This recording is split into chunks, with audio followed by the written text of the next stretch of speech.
partir de agora, entra no ar mais um programa da sua TVH, TV do Habilidoso. Curta, comente, compartilhe, deixe seu like. Seja membro do canal, ajude a mantê-lo. Doe através do Pix TV do habilidoso@gmail.com.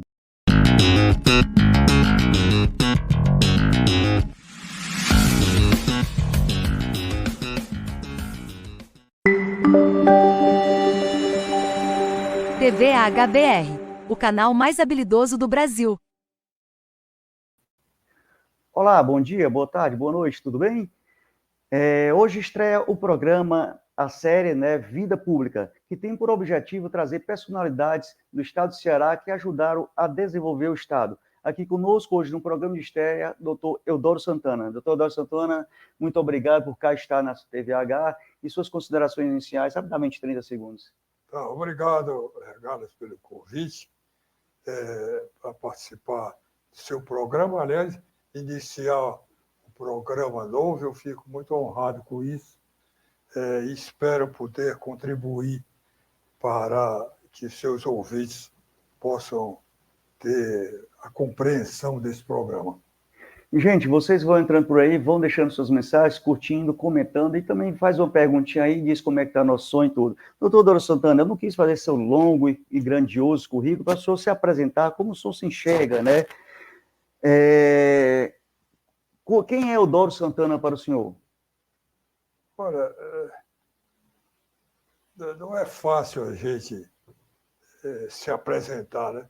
Na verdade, eu sou político, né? Embora seja um técnico, seja engenheiro de profissão, e trabalhei há algum tempo na Petrobras.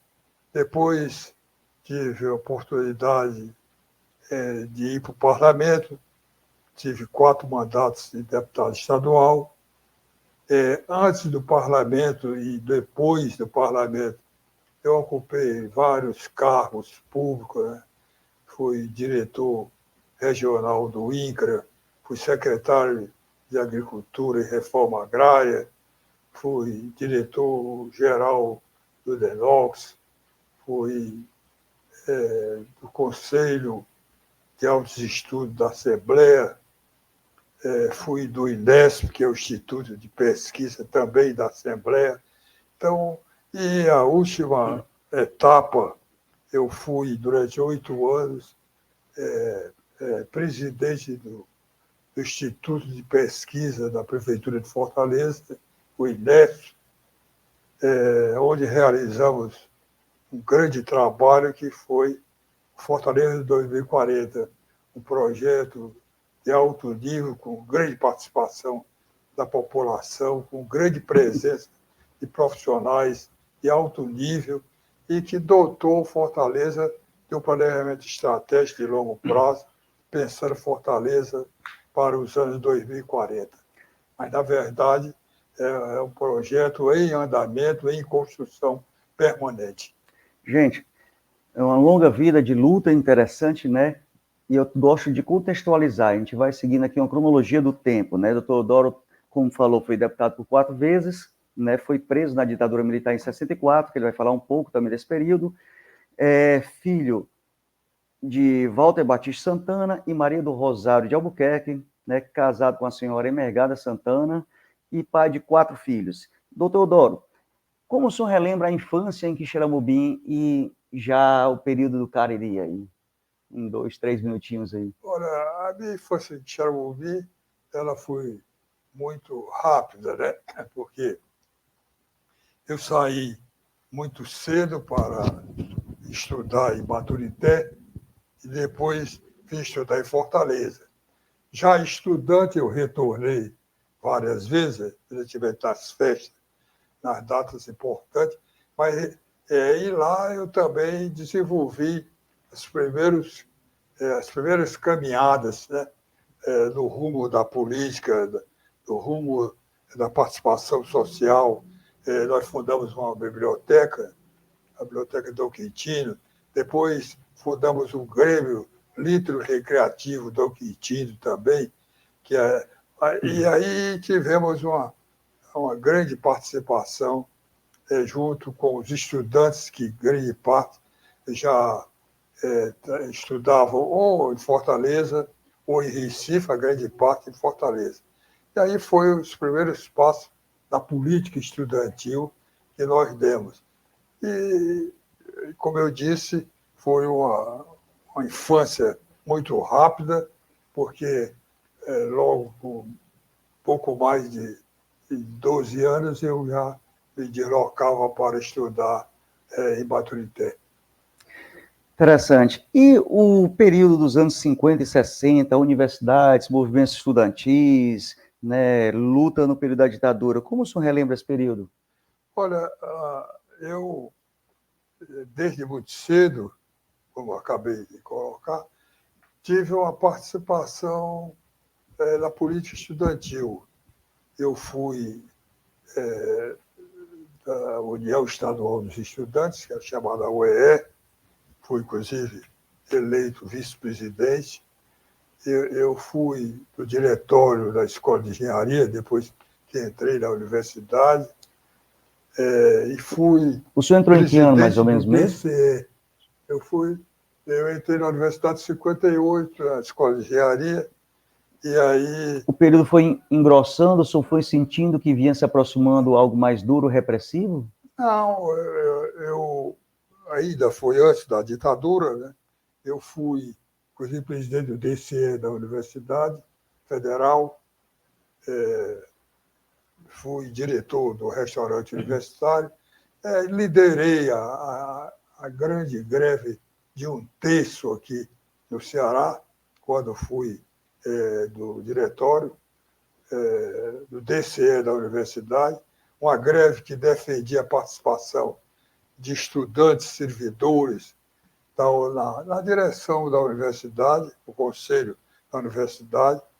Foi uma greve onde fomos vitoriosos, de certa forma, embora uma vitória relativamente pequena, porque os estudantes que defendiam a participação de 1/3 do conselho da universidade, não tivemos isso, mas acabamos, pela primeira vez, tendo um representante dos estudantes da UFC no conselho da universidade, que antes era constituída só de professores. Então, foi uma coisa importante. Eu fui o primeiro representante dos estudantes do conselho da universidade e abriu-se, então, uma perspectiva para uma participação maior, mas, infelizmente, acabou isso não evoluindo.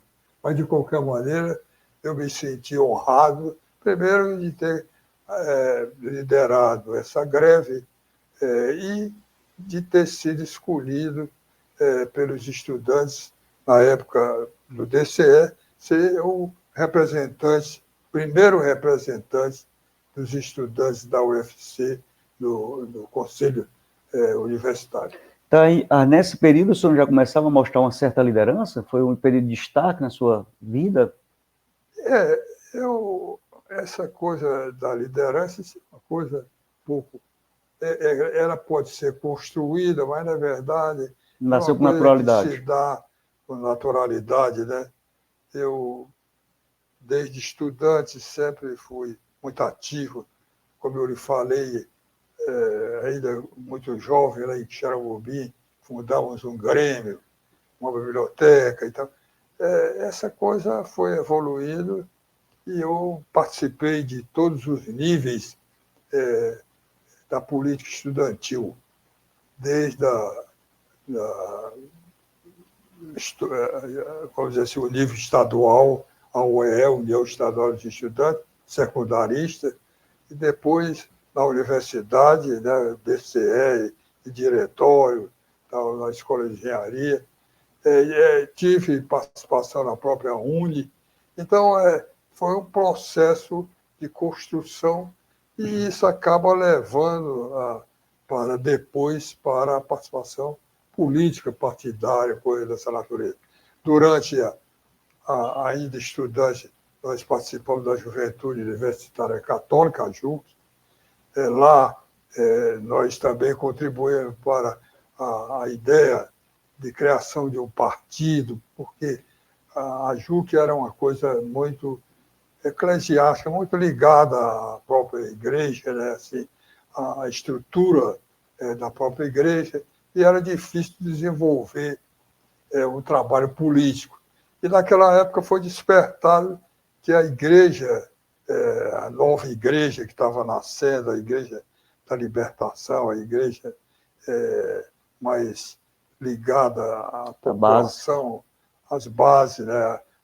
Às comunidades eclesiais de base, essa igreja precisava ter uma presença mais na vida da população, dos movimentos sociais, e aí veio a ideia de criar a AP, Ação Popular, que era uma espécie de partido que deveria agregar aqueles que queriam, dentro dos movimentos da igreja, participar do processo político mais ativamente. Uhum. E, infelizmente, a AP nasceu já nos anos 60, 61, 62, já próximo à ditadura, e quando a ditadura veio, ela foi totalmente destroçada e, evidentemente, não se...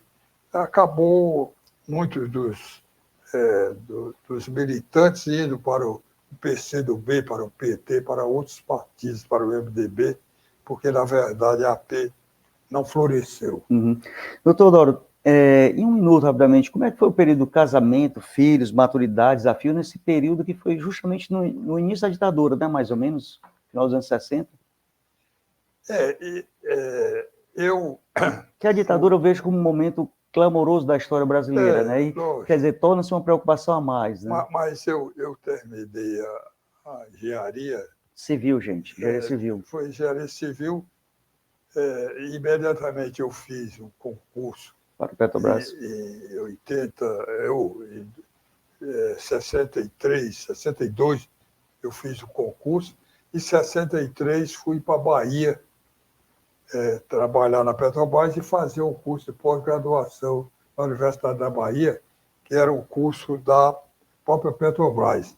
Antes da Petrobras ter uma universidade, ela tinha um instituto, o Senato, que ela agregava as pessoas que iam fazer esse curso de pós-graduação, geralmente nas universidades. No caso, eu fui para a Bahia, mas também isso era feito na Universidade do Rio de Janeiro. Então, aí fiz o curso, fiquei, evidentemente, como empregado da refinaria Mataripe, na Bahia, morei na Bahia, casei. Mas nessa refinaria o senhor fez uma meio que revolução que as pessoas não gostaram lá, né? Foi comer no refeitório junto com os trabalhadores. Lógico que eu, por toda essa fervor, essa luta pela Petrobras, né? Coincidentemente, nós participamos dos 10 anos da fundação da Petrobras, um grande movimento foi feito no Brasil. Lá em Salvador, fizemos uma grande passeata, e tudo isso foi sendo agregado à minha vida como servidor da Petrobras, como engenheiro da Petrobras. Aí me liguei ao sindicato, né, da Petrobras. Eu, por exemplo, quando veio a ditadura, prisão e tudo isso, eu fui considerado subversivo porque eu almoçava, fazia refeição no restaurante dos trabalhadores. Uhum. Porque lá, em Mataripe, tinha 2 restaurantes. O restaurante dos trabalhadores, que era um restaurante popular, estavam bancadas, bandejas, etc.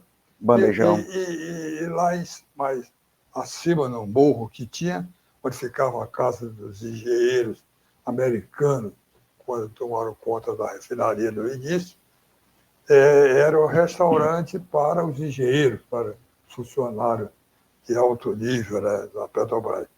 E eu, evidentemente, no começo, fiz refeição lá, depois eu cheguei à conclusão que deveria estar mais próximo dos trabalhadores e passei a fazer refeições no restaurante popular, que ficava embaixo, né, dentro da própria refinaria. E isso despertou certa interrogação, certamente, e eu,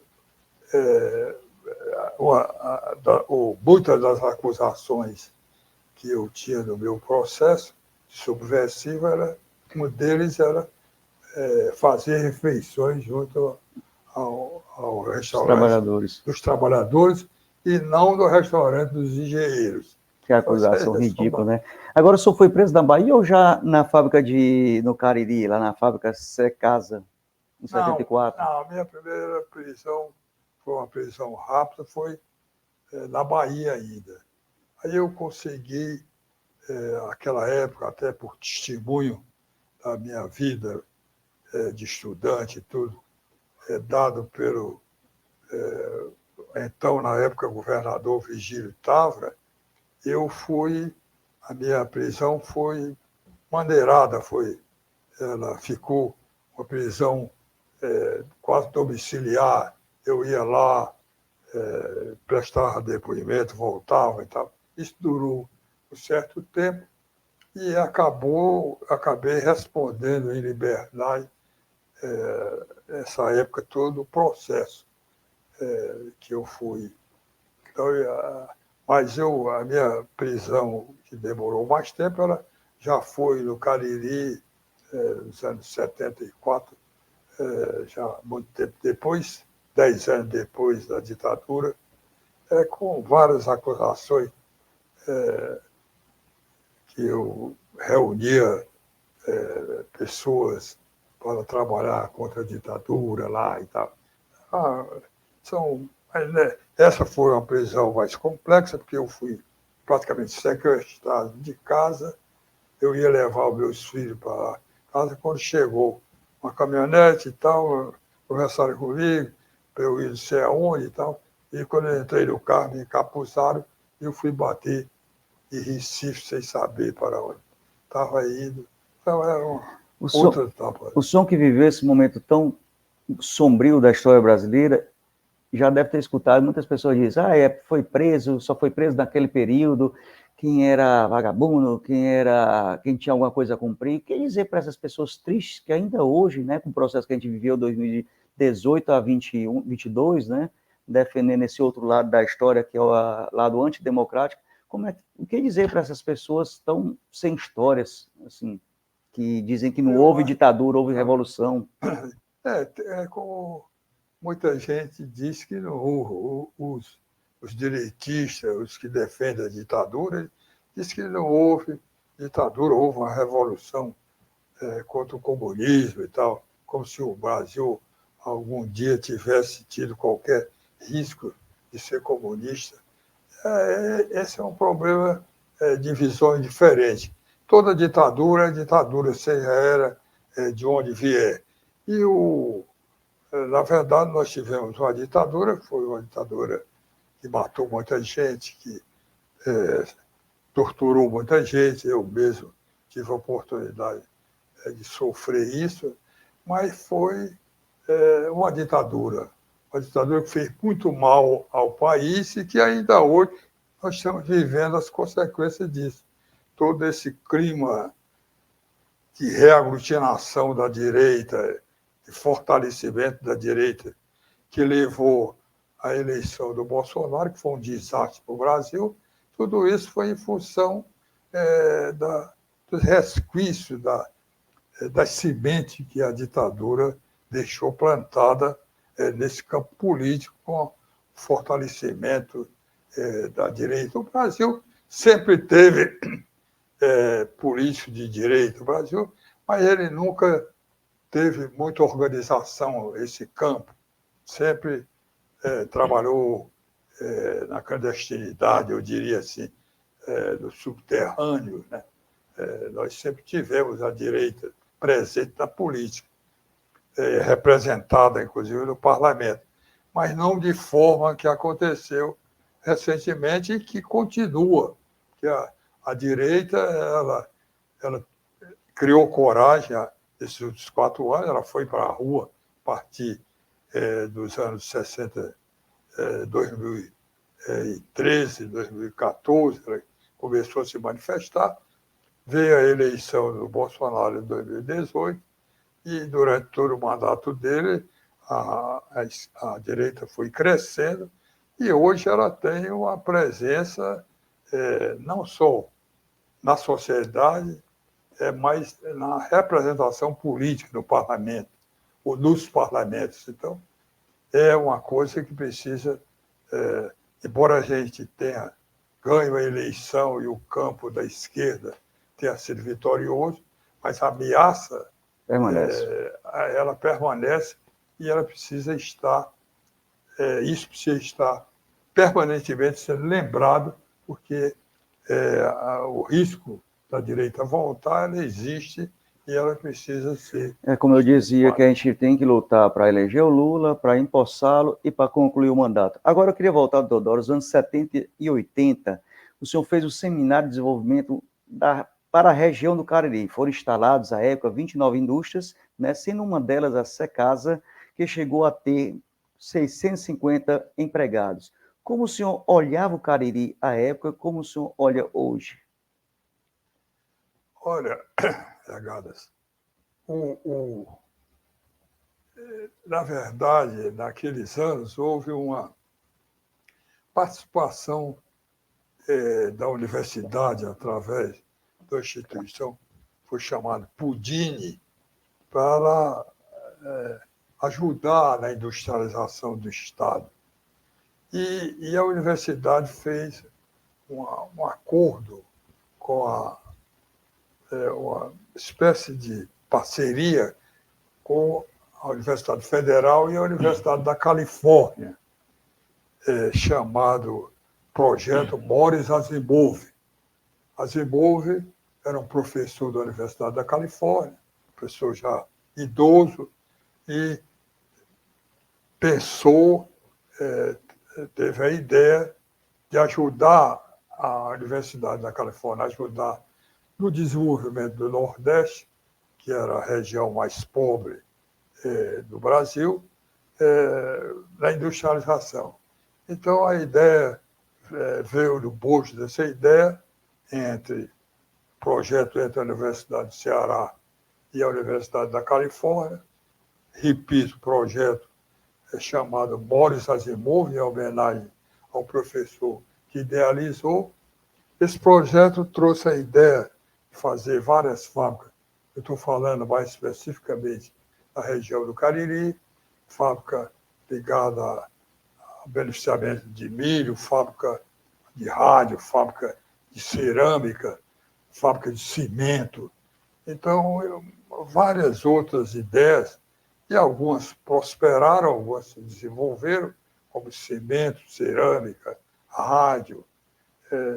E aí, durante um tempo, essas empresas foram implantadas e tiveram uma participação importante no alavancamento, né, da industrialização naquela região do Cariri. Então, esse foi um importante para o desenvolvimento. Muito importante, né? Nós participamos de todo esse processo, acabamos ficando, fomos convidados pela universidade. Na época, o diretor do Pudini era o professor João Parede, da universidade, e acabamos ficando nessa brincadeira, implantando uma das fábricas, no caso a de cerâmica, e ficando lá durante praticamente 30 anos, que foi a cerâmica... Cerâmica do Cariri S.A., Secasa. E hoje, o senhor vê que foi proveitoso, então, continuou o desenvolvimento hoje, essas empresas criadas ontem foram importantes para o desenvolvimento do Cariri hoje, ou faria alguma forma diferente? Não, eu acho que foi no início, embora a industrialização, esse projeto, foi um pouco de cima para baixo. Numa região que não tinha uma grande experiência industrial, era uma região mais agrícola.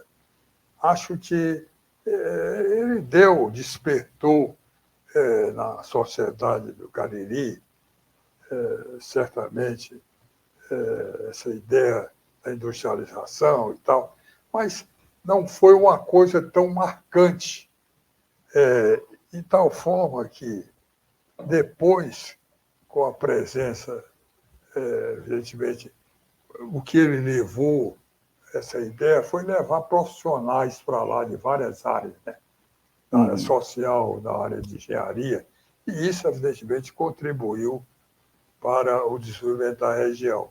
Mas, na verdade, isso possibilitou e incentivou a criação das universidades, das escolas de nível superior e tal, que isso vem dando um impulso maior ao Cariri. Depois, o Cariri se voltou também para a área ambiental, em razão Dos parques. de toda a história e a realidade Parques territorial geológicos, né? do Cariri. É uma área, talvez a segunda no mundo, depois da China, onde tem uma área de paleontologia bastante grande, tem fósseis que vêm sendo estudados hoje. Isso está bastante avançado e a universidade deu uma grande contribuição. O Cariri, volto a dizer, lógico que ele cresceu, se desenvolveu bastante, principalmente, repito, depois da presença da universidade, mas, na verdade, é uma região que tem um potencial bem maior do que o que, na verdade, foi aproveitado. Então, eu acho que o Ceará deve ainda ao Cariri uma parcela importante para o seu desenvolvimento. Gente, agradecer a vocês que estão por aí deixando mensagem, vou já ler, né? Mas antes eu queria dizer que esse programa tem o apoio da Cajuína São João, Eu vou tomar aqui uma cajuína. É o sabor que brota da natureza, né? Cajuína do amigo. A Cajuína São João é fabricada em Aracoiaba, aqui no nosso Ceará, pelo amigo Silvanar. Contatos para... Aliás, o Silvanar, a cajuína era feita pelo pai dele, que morreu com mais de 100 anos. Eu, inclusive, estive presente aos 100 anos, quando ele completou 100 anos. O Camilo fez até, presenteou com um livro de fotografia, quando ele era governador, dos 100 anos, do pai dele, seu Chico, uma figura extraordinária. E, evidentemente, o Silvanar, que é também da área, tem um programa como você, é um comunicador de excelente qualidade. Então, eu aproveitar para mandar um abraço para ele. Cajuína 100% natural. Para contatos é 85-DDD de Fortaleza, o 9 na frente, 9604-6224. Cajuína muito boa, viu, gente? Doutor Doro, vamos aqui ler os presentes. Está aqui o Oswaldo, né? Deixando aqui um bom dia à minha pessoa e à do senhor. Aqui também está Abel Castro, né? Falando que o senhor é um homem de luta, muita história para contar. Estarei aqui, ligadérrima. Tem também o nosso amigo Valmik, né, deixando um alô para a gente, nosso amigo do Tiago, do Candeeiro Cultural, né, deixando um alô, meu cunhado Nelson Arruda aqui também, dizendo o grande Dr. Teodoro, grande defensor e exemplo de vida pública. O Valmik faz uma pergunta, já eu vou ler. E aqui o professor Leonan Gomes dizendo, parabéns pela iniciativa e mais ainda, por começar com esse cidadão de muita credibilidade. Obrigado, gente, vai compartilhando aí e deixando seu like. Doutor Doro, veio o período da redemocratização, 1985, né? O senhor foi anistiado, nós temos até aqui uma apresentação numa foto, queria saber do seu período aí, que o senhor veio começar como deputado. Cadê a foto, pai do céu? Como o senhor enxerga esse período aí, né? Eu botar uma foto aqui, tá aqui a foto. Ixi, a foto não está aparecendo. Depois eu boto a foto. A foto quando o senhor era deputado estadual, acho que foi da sua primeira campanha aqui, ó. A esposa do Zé Leite mandou para o amigo Valdo Lima e botou essa foto aí que eu não consegui passar aí. Então, quer dizer, foi eleito por 4 mandatos, sua bandeira política era da transparência nas contas públicas e pelo governante mês a mês. Como o senhor vê essa causa naquela época, como o senhor acha que deve ser visto hoje e amanhã? Olha, na verdade, a política, nos meus 4 mandatos, eu defendi não só a transparência nas contas públicas, hoje, diferente daquela época, por lei, né, toda vamos dizer assim, um arcabouço jurídico para garantir isso, inclusive também um arcabouço jurídico no campo, eu diria assim, da administração pública, com a lei de diretriz orçamentária, com o orçamento, com o plano plurianual, são instrumentos importantes para acompanhar o planejamento e a execução das políticas públicas. Eu acho que hoje há muitas ferramentas que possibilitam que as políticas públicas elas sejam mais acompanhadas pela população. Infelizmente, ainda há, e nós todo dia vemos isso, ontem mesmo foi desbaratado uma quadrilha, né, internacional ligando o Brasil ao Paraná, vamos dizer assim, grupos ligados às drogas no Brasil e certamente no mundo, né, que compravam milhares de armas que acabavam na mão das quadrilhas ligadas às drogas, né, dos grupos, né, dos vários segmentos que existem na sociedade no Brasil todo e aqui no Nordeste. Então, aí você veja que a corrupção, por falta exatamente dessa presença permanente da população, está presente em tudo. Uma importação dessa, ela ocorre sem ter uma corrupção dentro da própria estrutura. Você viu lá que no Paraná até o ministro da Aeronáutica estava envolvido nisso, foi preso, mas 2 generais foram presos lá. Quer dizer, a própria cúpula militar que deveria era combater isso, está colaborando. Então, eu estou querendo colocar isso, que os males do país, e aí muitos deles advêm da corrupção, de uma maneira geral, que não é só do serviço público, a corrupção é geral. Nós sabemos que não há corrupção do serviço público sem a participação da iniciativa privada na corrupção. Desde o prefeito que usa um posto de gasolina para tirar nota falsa, para poder justificar uma despesa que é difícil você controlar, até outras coisas maiores, sem a participação. Eu até escrevi um artigo há algum tempo sobre o triângulo da corrupção. Se não existir esse triângulo, não há corrupção. E o triângulo da corrupção é a participação do poder público, da iniciativa privada e do objeto da corrupção. Então, não existe corrupção, principalmente hoje, que os pagamentos são todos feitos indiretamente. Não existe mais, dificilmente, pagamento com cheque ou em dinheiro, tudo isso são transações virtuais.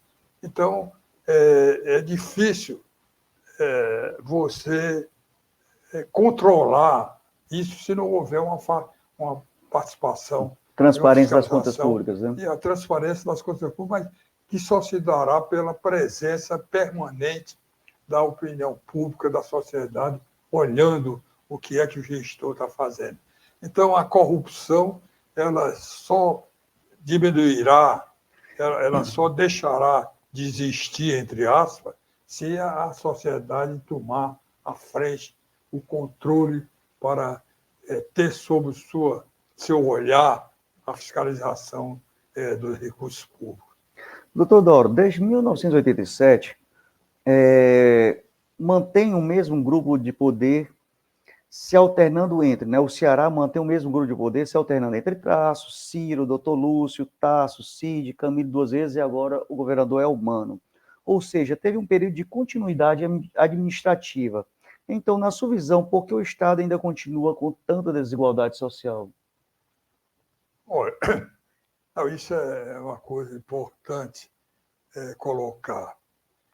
O o Ceará ele deu um grande salto qualitativo na política quando o Ceará criou o movimento Pró-Mudança, que foi o maior movimento que o Ceará teve, do ponto de vista da sociedade, ao longo desse último século.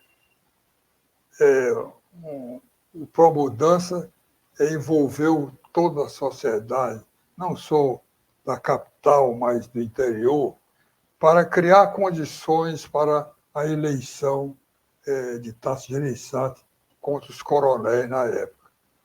E essa eleição se deu, infelizmente, até em razão da própria estrutura pública que se inaugurou na época das mudanças, ela não permitiu a continuidade desse movimento no Ceará, que era aquele movimento cujo objetivo era fiscalizar, assumir, acompanhar, criticar, colaborar, ajudar a se criar um novo projeto para o Ceará, através do Pró-Mudança. Mas não há dúvida que só a eleição de Tasso houve uma mudança na política, iniciou-se um processo que depois deu-se continuidade de forma mais pálida com a eleição ainda do sucessor do Tasso, que foi o Ciro Gomes. Depois, o Tasso voltou novamente, teve três mandatos. Em seguida, veio o Lúcio Alcântara, mas, na verdade, esse período, considerado o período das mudanças e tal, houve, na verdade, um conjunto de mudanças, mas não houve um grande avanço do ponto de vista da participação da sociedade, porque ele foi garroteado.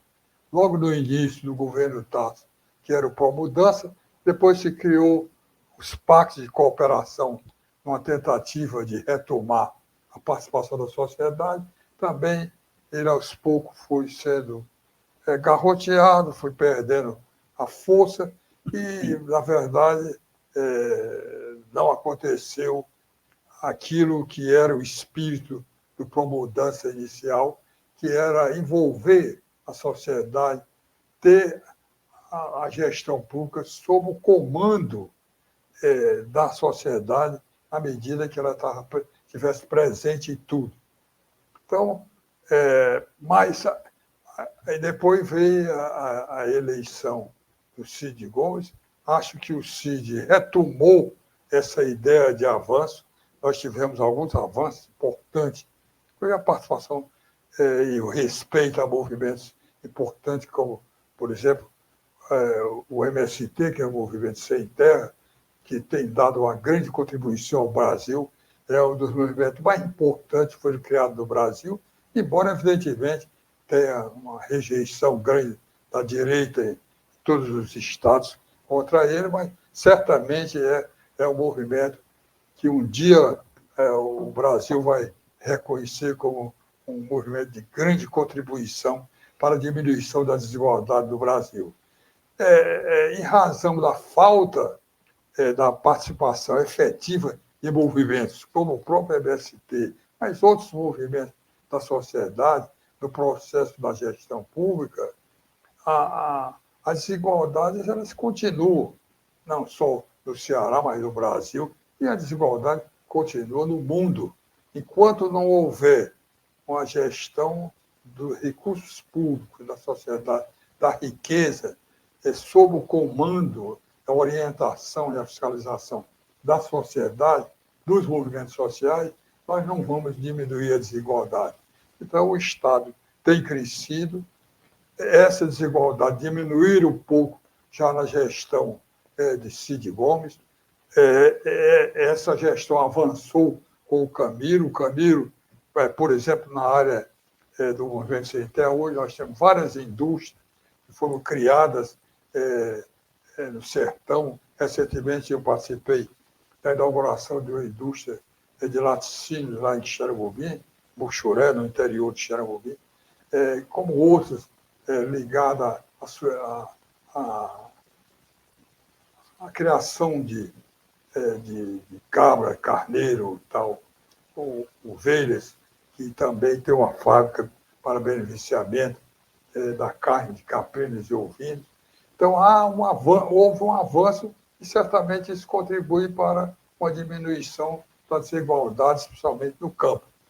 Mas, na verdade, ainda é pouco e nós esperamos que esse movimento de aprofundamento eles possam continuar na gestão agora do Elmano, que é uma pessoa comprometida, não só nessa área do campo, mas possa também continuar na área do PECEM. O PECEM, o CIP, é um grande trunfo para o Ceará. O CIP é um potencial grandioso. Durante esses 30 anos, ele teve um crescimento relativamente grande, mas, na verdade, na área social e ambiental não teve a mesma proporção da econômica, e agora, com as bases que foram criadas, da energia renovável, da possibilidade da produção de hidrogênio verde, e com ele uma cadeia de outros produtos, inclusive na área, por exemplo, de adubos, tudo isso vai proporcionar uma grande possibilidade econômica. E nós esperamos que isso possa levar àquela região, que terá nesses próximos 10 anos um crescimento maior do que teve nos 30 anos, também um crescimento na área social e na área ambiental, para que a gente evite que o PECEM se transforme num Mataripe ou no Cubatão, desses projetos que cresceram economicamente, mas não cresceram. Exatamente. Sobre o PECEM, nós temos algumas críticas, né? A quantidade de água que é gasta, lá já foi diminuído, mas eu tenho uma pergunta. Existe um pacto para a construção do PECEM? Caso sim, que pacto era esse e o que significava? Não é para a construção do PECEM. O PECEM ele vem sendo construído a partir do porto, né? Que foi uma grande decisão governamental, e hoje está no 10º lugar entre os portos do Brasil. Eu acho que tem um grande potencial. E aí, há 20 anos atrás, inclusive eu estava na Assembleia, foi criado um pacto pelo PECEM, para exatamente evitar que o PECEM se transformasse num grande projeto econômico, mas socialmente e ambientalmente trouxesse problemas negativos para o projeto, como aconteceu em outros grandes projetos. Eu sempre cito projetos como Camaçari, na Bahia, cuja economia da Bahia representa hoje entre 18% a 20% da economia da Bahia, mas, na verdade, a cidade de Camaçari, onde está o projeto, é a penúltima IDH da Bahia.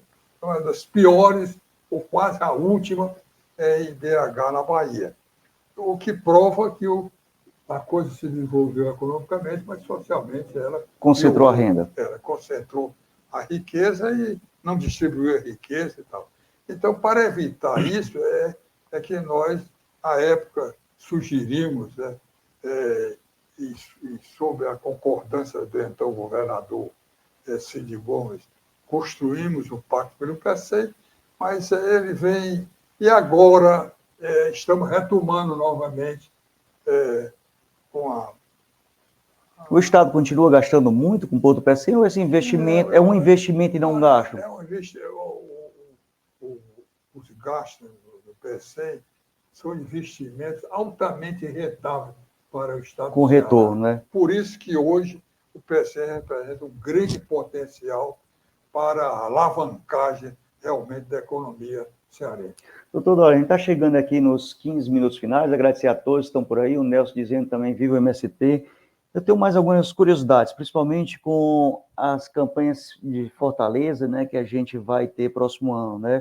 Por exemplo, o senhor foi o articulador da campanha do Roberto Cláudio, né, para prefeito de Fortaleza. Hoje o PDT está tendo uns dissidentes, alguns que irão sair, aquelas brigas todas internas, né? O PSB, o senhor lançou uma nota que deve se aliar ao PT, né, para manter o mesmo projeto, né? Roberto Cláudio talvez corra por fora tentando ser candidato. Como é que o senhor vê esse momento em Fortaleza, já pensando no próximo ano que as eleições já estão se aproximando, digamos assim, ainda faltam uns 10 meses, né? Mas as articulações começam a ser feitas agora. O senhor foi a Brasília, tratou disso com o PSDB lá da Nacional, a Nacional concorda ou não concorda com a filiação do Evandro Leitão, dos demais que estão vindo? Como é que o senhor vê e pode nos falar aqui de primeira mão aí? Primeiro, Regadas, eu acho que isso é um assunto que daria um programa, né? Com certeza. Mas só as eu acho pinceladas.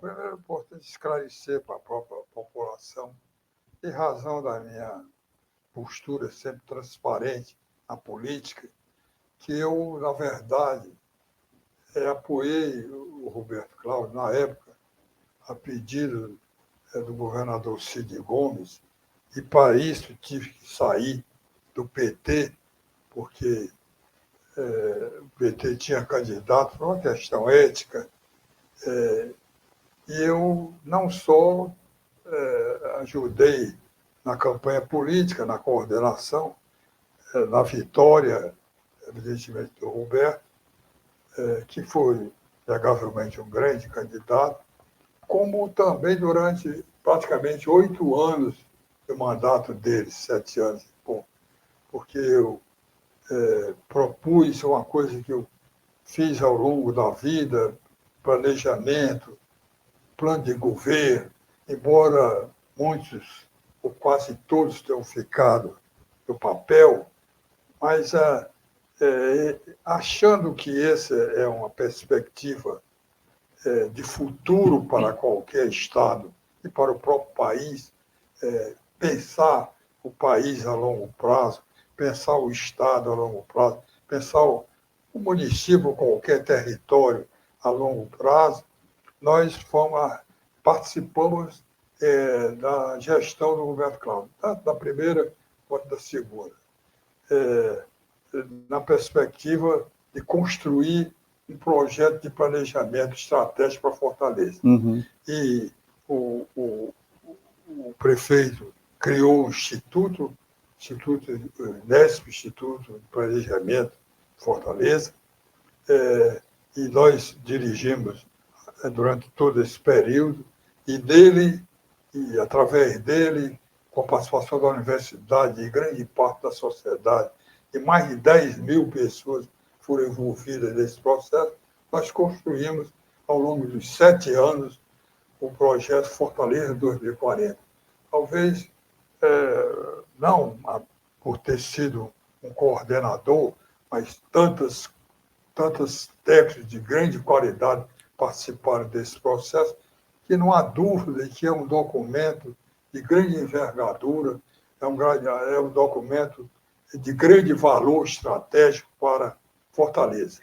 E esse documento detalhou toda a necessidade de evoluir nesse caminho de crescer economicamente, socialmente, ambientalmente em Fortaleza, deixar que Fortaleza fosse uma cidade mais fragmentada, construída de forma fragmentada, para ter um planejamento de longo prazo. Isso, evidentemente, ainda é um projeto em construção e, evidentemente, o problema aqui eu acho que é importante. Eu, durante todo esse processo, ajudei o Roberto, sempre o incentivei, sempre propus que ele se aliasse mais ao campo da esquerda. Ele era uma pessoa de futuro, infelizmente ele não me ouviu muito, e no momento em que houve esse desmantelo para o rompimento desse projeto que tem feito o Ceará crescer, com o Cid, com o Camilo, e aí ia ser... havia possibilidade, não só para o campo da direita, mas para o próprio projeto que eu conheço ser desvirtuado. Nós, na verdade, rompemos para apoiar o Camilo, o Elmano, Lula, Na verdade, fomos vitoriosos, inclusive uma coisa inédita, uma vitória que se deveu à força do Lula, à força do Camilo, à própria qualidade do candidato, que era o Elmano, mas a colaboração subterrânea de Cid Gomes, que foi um dos grandes articuladores desse projeto, e ganhou no primeiro turno. Uhum. Quer dizer, uma coisa inédita. Então, eu estou tranquilo com relação a isso, eu não agrido ninguém, eu acho que o Roberto é um grande quadro, infelizmente ele foi para um projeto equivocado, e acho que nós estamos corretos. Permanecer com esse projeto que tem ajudado o Ceará a melhorar. O Ceará, olhando 30 anos atrás, 40 anos atrás, é outro completamente diferente, com um potencial muito grande, e nós precisamos continuar trabalhando para ter um Ceará cada vez mais forte, evidentemente, não só economicamente, mas socialmente e ambientalmente. Rapidamente, agora em respostas mais curtas, que a gente vai chegando nos 10 minutos finais, né? Rapidamente, Elcio Batista, o senhor indicou e ele também se mudou de caminho, mudou de rumo, como o Roberto Cláudio? Rapidamente, 1 minuto, 30 segundos. Na política, não é a primeira vez que a gente sofre esse tipo de... não sei nem explicar, não gosto de chamar traição, falsidade, mas eu já ajudei no interior alguns prefeitos que depois ficaram contra mim. Então, esse é um processo da política, principalmente quando se trata de pessoas que não têm uma visão de um projeto de Estado, ou seja, um projeto para o Ceará, que é o meu caso. Eu não estou nisso, porque não tenho um projeto pessoal. Eu sempre fui, inclusive, um parlamentar de poucos votos, porque eu sempre trabalhei muito mais do que busquei votos. Certo. E acho que é um equívoco que aconteceu, mas cada um vive a sua vida, e para mim isso, eu considero assim, isso está passado. Superado. Novamente em 30 segundos, né, que eu não lembro se eu ter respondido. O senhor foi ao encontro da Nacional, a Nacional está vetando o nome do Evandro Leitão, não, ou nada disso existe, boatos? Não, o Nacional não está vetando nada, isso tudo é boato. O Nacional, evidentemente, tem outras discussões para o futuro com o próprio PDT, mas isso é tudo discussões. Mas nós estamos e fomos para o PSB, retornamos ao PSB depois de 22 anos, para levar o PSB ao leito que ele sempre esteve. Eu saí do PSB quando o PSB apoiou o Garotinho, que não tinha nada a ver, na hora que o Lula, porque ele apoiou tantas vezes, iria ganhar a eleição. Então, eu vim para o PSB com esse objetivo, apoiar Elmano, apoiar o projeto Ceará cada vez mais forte, sob a liderança de Elmano, Camilo. E o Cid vem para o PSB? Cid Gomes, Evandro e tal. Nós estamos trabalhando para isso. Certo. Porque Cid é um grande quadro, é importante para o projeto do Ceará, foi importante para a vitória do Elmano, foi importante para a vitória desse projeto, e certamente o projeto vai precisar ainda muito dele para se desenvolver ainda mais. Por isso que nós estamos lutando para que ele possa vir para o PSB, e evidentemente há problemas, mas tudo que tem saído na imprensa com acordo para apoiar aqui para o prefeito, o candidato do PDT, isso não existe. O que existe é um rompimento do PDT, o esfacelamento, e nós estamos trabalhando, inclusive, para que, a partir da próxima semana, grande parte dos prefeitos, a totalidade, possam vir para o PSB. Certo. Mais um minutinho para a gente falar sobre o Camilo. Tem que seguir os passos pais, ser deputado estadual, e como o senhor vê, assim, um filho chegar a ser deputado, aquela imagem de pai, depois governador de novo, e agora ministro de Estado. Um minutinho também, que a gente está no final. Olha, isso engrandece a qualquer pai.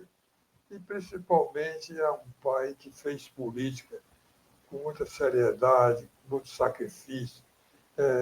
E isso é um orgulho. Primeiro, acho que é um reconhecimento, certamente, há um pouco aí do reconhecimento pelo trabalho que eu fiz na política, mas a grande parte é a qualidade, é o carisma, é o potencial que o Camilo tem. O Camilo tem o potencial, tanto que hoje eu fico surpreendido por onde eu ando, com quem eu falo. O Camilo hoje é quase uma unanimidade assim, na aceitação do povo cearense. Pelo trabalho que fez, pela dedicação que teve, pela postura elegante, pela forma carinhosa com que ele tratou a população do Ceará. Hoje a população está retribuindo de forma carinhosa também, dando a ele uma grande votação do Senado e, evidentemente, o Lula, reconhecendo essa sua liderança, o convidou para ser ministro da Educação, o que é mais uma etapa da sua vida que o engrandece e que nos orgulha como pai, como mãe, como irmão, com toda presença certeza dele na política. Doutor Doro, faria algo diferente se pudesse mudar sua história de vida? Também um minutinho. Eu acho que não, viu? O seu pai, de saudosa memória... Vocês conheceram em 86, já que o senhor tocou nesse ponto? Me conheceu e sabe do meu comportamento.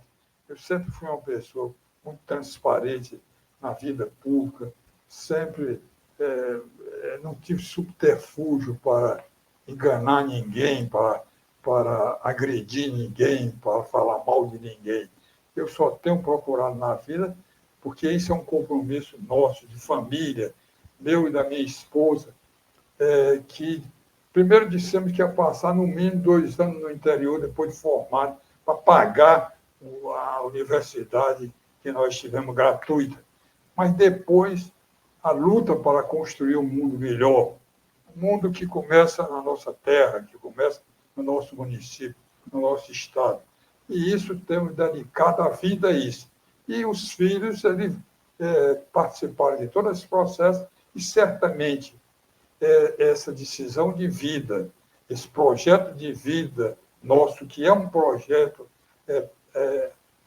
para melhorar as condições de vida da população, portanto, não é um projeto pessoal, ele certamente influenciou o Camilo e resultou o Camilo hoje ser uma grande liderança no estado do Ceará. O senhor me lembrou uma pergunta rapidamente, para as considerações finais, que era, o senhor lembra o período que conheceu o papai, 86, 87, na sua campanha para deputado, primeira? Tem alguma imagem dessa que eu gostaria de saber?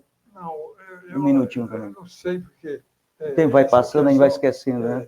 Agora mesmo, eu acho que uma grande fonte, eu estou até agora, nós estamos trabalhando junto com o pai de Boaci, lá de Aratuba, para comemorar os 38 anos da doação, quando eu era do INCRA, das terras da igreja, lá no Candidé, terra lá de Logradouros, São Miguel, um conjunto de fazendas que pertenceu à igreja, que foi doada por Dom Luiz Lochaide, há 38 anos.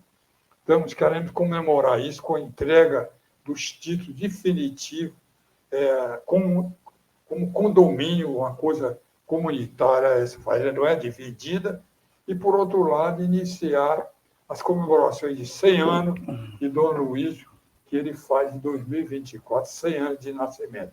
Então, essa é uma coisa que fez desabrochar todo o trabalho que tivemos ao tempo em que seu pai trabalhava na Emates, a Emates teve uma participação importante nisso, e seu pai sempre, certamente, me ajudou, como muitos me ajudaram. Eu nunca fui atrás disso, porque acho que o voto é uma coisa muito pessoal, e nunca obriguei ninguém, nunca exigi a ninguém. E sempre tive poucos votos, mas foram votos que eu honrei toda a minha vida. Doutor Doro, eu agradeço muito a sua presença aqui no estúdio, toda a ajuda que o senhor tem me dado ao longo da sua vida também. E suas considerações finais, agradecer a todos que assistiram, comentem, compartilhem, inscreva-se no canal, faça doação, ajude para a gente comprar outra webcâmera que quebrou e não teve as 2 webcâmeras hoje. Suas considerações finais e muito obrigado pela presença aqui. Olha, primeiro eu quero agradecer o seu convite, pedir até desculpa, porque há muito tempo você tenta que eu venha aqui, mas essa coisa, eu tinha praticamente me aposentado da polícia, tive que voltar em razão desse desmanteiro que houve no ano passado, e aí acabei me envolvendo ainda mais, retornando também ao PSB. Mas eu quero dizer, agradecer aos seus ouvintes, dizer que a comunicação e a presença de instrumentos como que você, com muito sacrifício, tem mantido, né? É fundamental para que a sociedade ela possa ouvir o depoimento, a avaliação, a presença de outras visões que não a da mídia oficial, a da mídia... Grande mídia que a gente fala. Então, eu acho que as mídias alternativas, elas são bem-vindas. Eu queria me congratular com você, com seus ouvintes, e pedir que seus ouvintes possam ajudar a que canais como o seu possam se desenvolver no Ceará. Então, muito obrigado, a gente já ficando por aqui, gente. Até o episódio 2. O Dr. Odoro está convidado para indicar o novo convidado do próximo episódio. Então, vocês um bom dia, boa tarde, boa noite. Tchau, tchau.